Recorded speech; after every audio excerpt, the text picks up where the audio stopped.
Okay, welcome back. Wait for a couple people to join.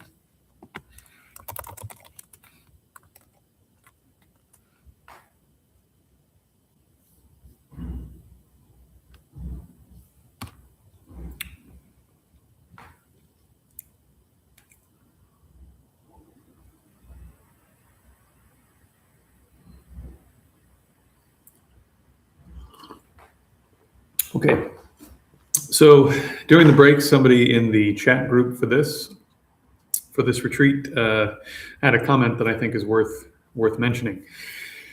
So think about the 9 stages of calm abiding. You have placing the mind, right? Finding the object. Then you have fixation with some continuity, where you can place the mind on the object and hold it there for short periods, but then it runs off and you spend more of your time not on the object, but it's relatively easy to bring the mind back, right? So those are the first 2 stages. Just getting the mind to contact the object, stage 1.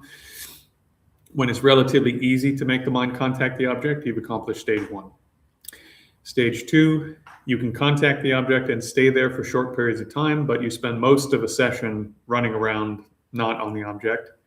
Nonetheless, when you notice you've lost the object, you bring it back pretty easily. And then you can stay there for a little while. Stage 3, you now spend most of your time on the object, but occasionally your mind runs off. You immediately notice it's run off and you bring it back.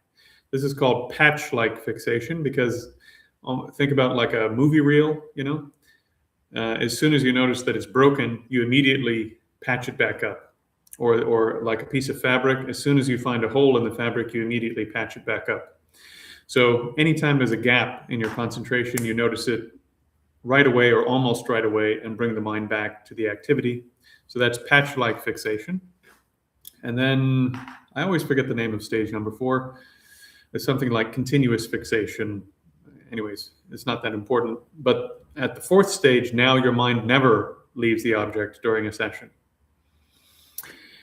So for some of us in the room, when we're doing body scanning and we're in a seated position, or when we're doing breath meditation in a seated position, we are at stage 3 or 4. Stage 5 means that also laxity, where the mind starts to sink and get a little tired and droopy, that has been overcome, right? So maybe some of us during some of our sessions also don't have any laxity. There's a possibility of this, that relatively speaking, we're somewhere around 4th or 5th stage. But then as soon as we stand up and we're in a standing position, we're right back to stage 1 or 2. We can barely find the object. We can't focus. We spend most of our time wandering around. Or maybe we're stage 3, where we're mostly on the object, but we jump off and we notice it pretty quick and bring it back. And then when we start walking, it's even worse. Like, the object goes, we're thinking about tea and drinking tea, and as soon as the cat meows, we've lost the object and we spend the whole session thinking about the cat, right? So the whole idea with this course is teaching us step by step how to develop these meditative skills so that we can bring them into more and more and more and more demanding conditions. If the only time you can generate the 3rd, 4th, 5th level of concentration is when you're in a quiet room with a blanket around you, like I have, where you're totally comfortable, where you've eaten enough,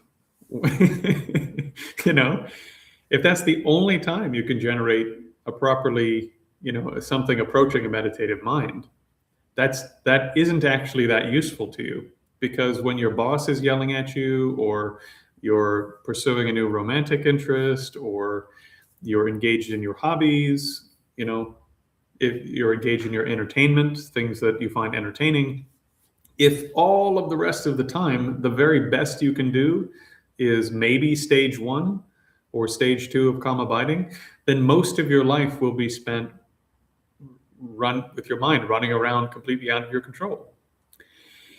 And there's very little chance, very little possibility under those conditions that, for example, when anger would normally come up, that instead of the anger, you generate loving kindness. When arrogance would normally come up, instead of the arrogance, you generate humility. When baseless doubt, some doubts do make sense, but when baseless doubts would normally come up, you generate conviction or faith. So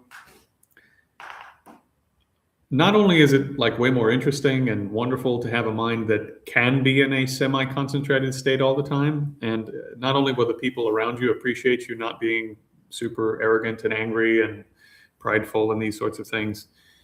Where am I going with that? So not only are all these benefits externally, but internally, it's a much better life to live. Okay, it's just far superior to live that way.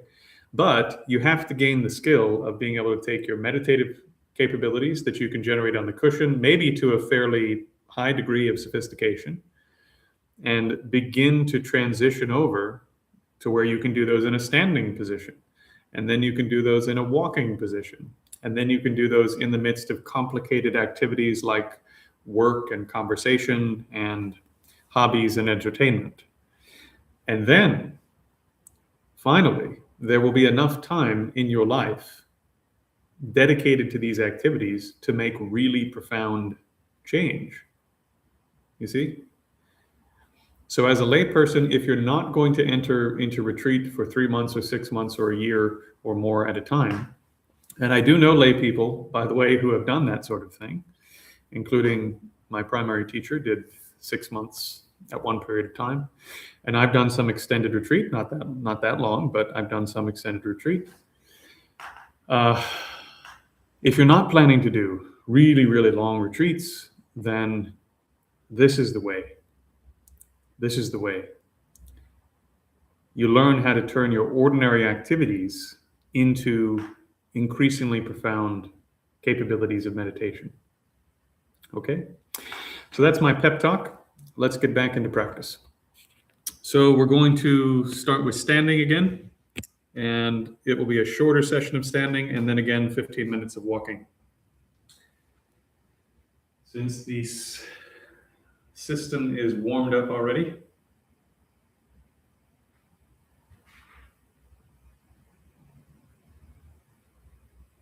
okay.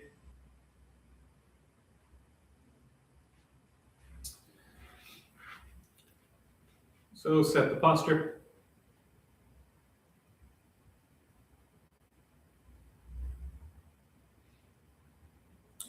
Place your awareness in your left foot.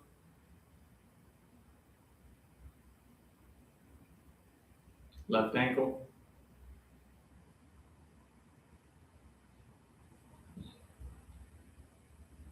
First part of your left calf.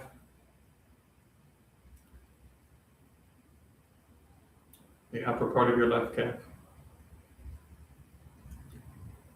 Left knee.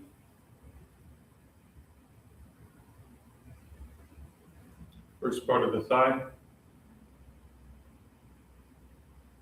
Second part of the thigh. Into the hip.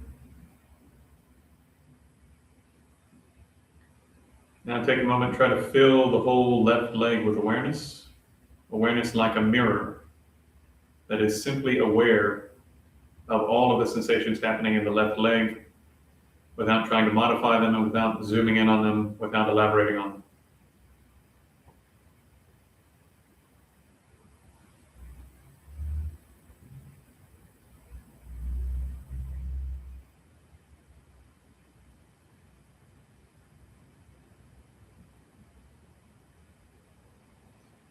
Put your awareness in your right foot.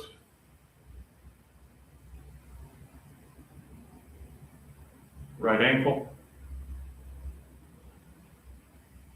First part of your right calf.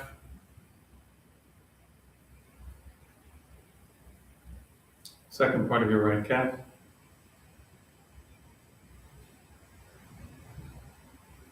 Right knee.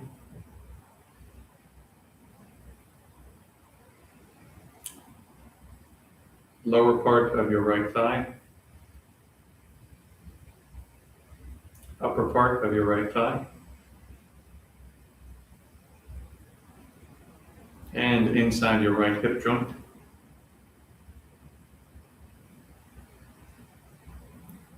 Now try to fill the entire right leg with awareness that's like a mirror, simply aware of the sensations there without elaborating, without zooming in on everything. Keep the mind zoomed out.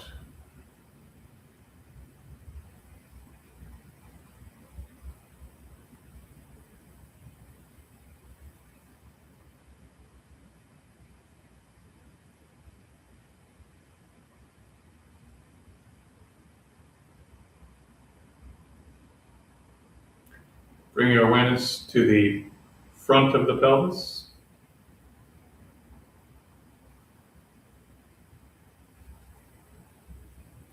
Bring your awareness to the back of the pelvis.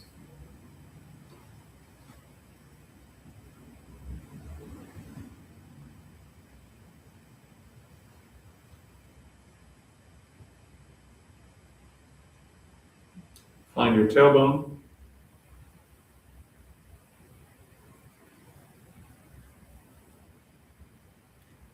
Anus, perineum, and sexual organs.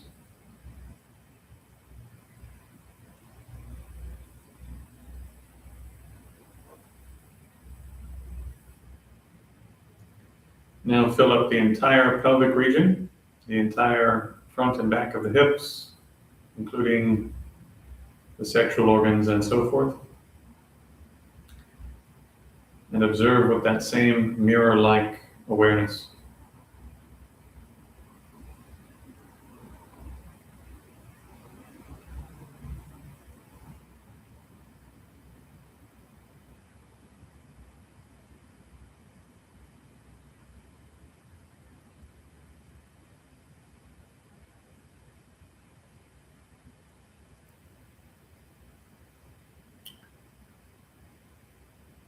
Now move to the waist belt channel, the diaphragm belt channel, the chest belt channel,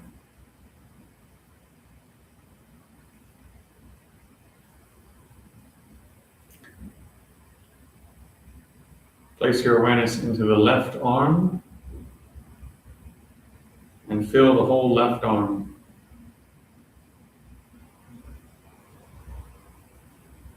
Place your awareness into the right arm and fill the whole right arm.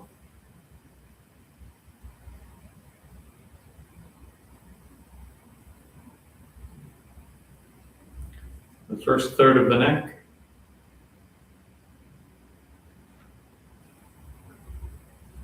the second third of the neck,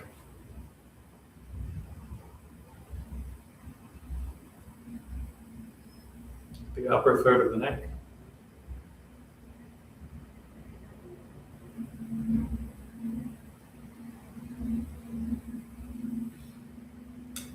and your face, including the interior portions you can feel, and the tactile sensations of all the sensory organs.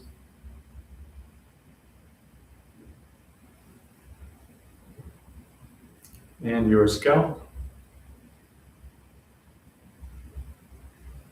Allow your awareness to focus on the most intense sensations you can feel at the top of the scalp.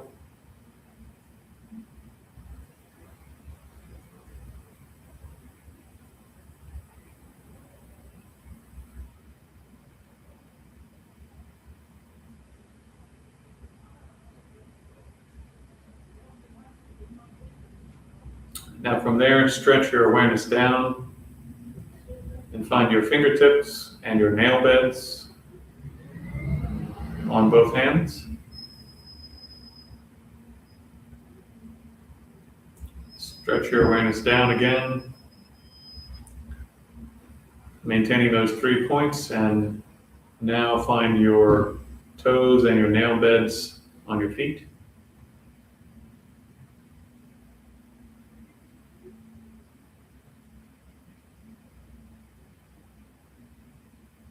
Now try to hold the whole body as a meditative object with your mind like a mirror. Don't zoom in on any particular structure or any particular activity or any particular sensation. Even if that activity stretches over the whole body, don't focus on any one aspect. Just keep the mind observing everything that happens.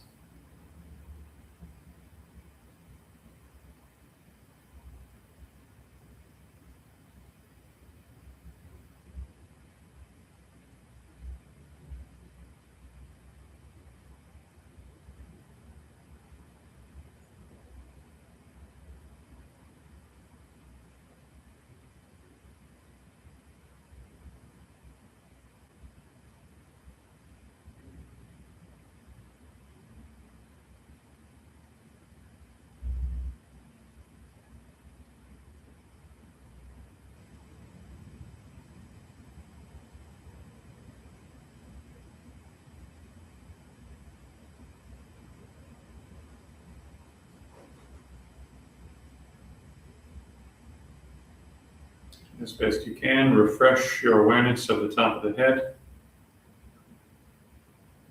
fingertips,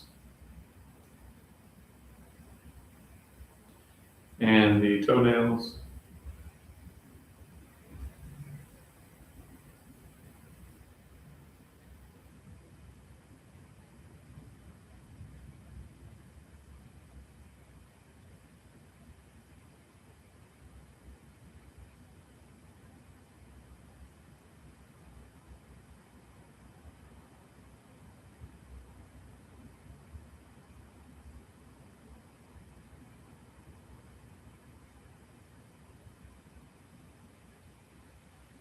Now transition into doing walking, maintaining the awareness of those 5 points. And we'll go for 15 minutes. Once again, take your time, go at your own pace. If you find that you've lost one of the points, stop and stand and regain all 5 points. Stand and sort of marinate in that for a moment and then carry on. And only walk at the pace where you can pretty comfortably, relatively speaking, maintain all 5 points. Begin.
Okay.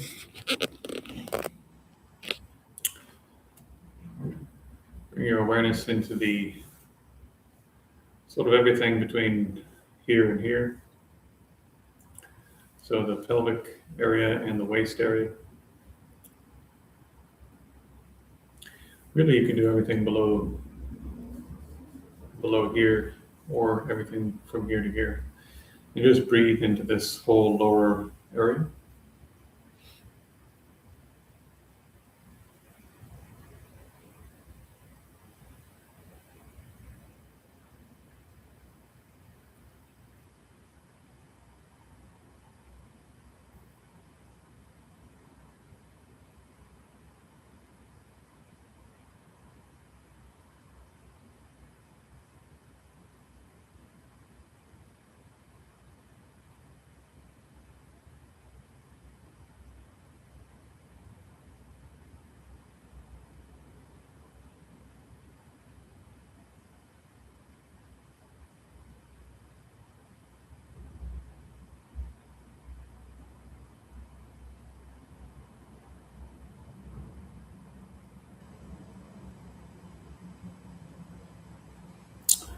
All right.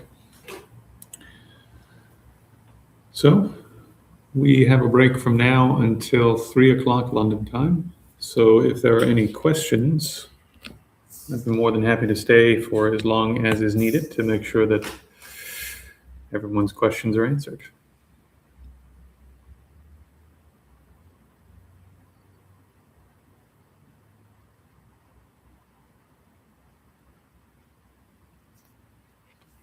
Let's see if questions came through on the other chat. Looks like no.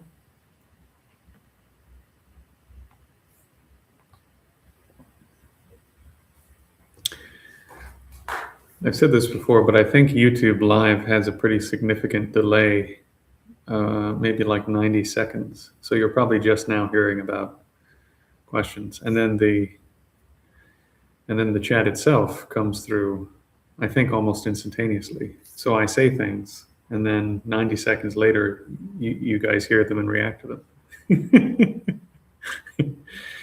And then I get to see your reactions instantly.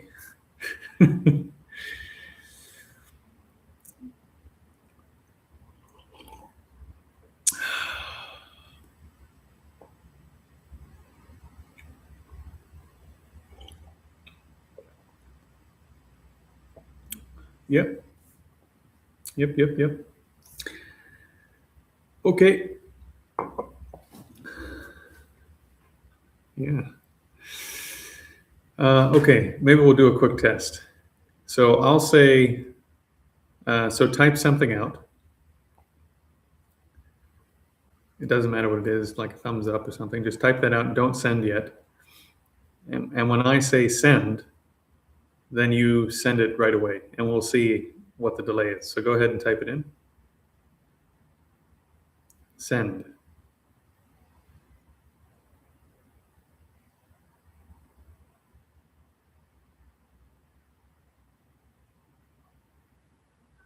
Wow. Yes, there's about a 10-second delay in the audio, but sometimes it seems longer than that. Okay, all right. I will see everyone after lunch. Again, resuming at 3 p.m. London time. Okay. Oh, well, yeah, see, for Alexandros, that was like 30 seconds or 45 seconds. Yeah, so it's different. It depends on where you are, I guess. Wow, that's wild. Wow. Yeah. Alexandros, you're way behind, man. Your delay was like a minute.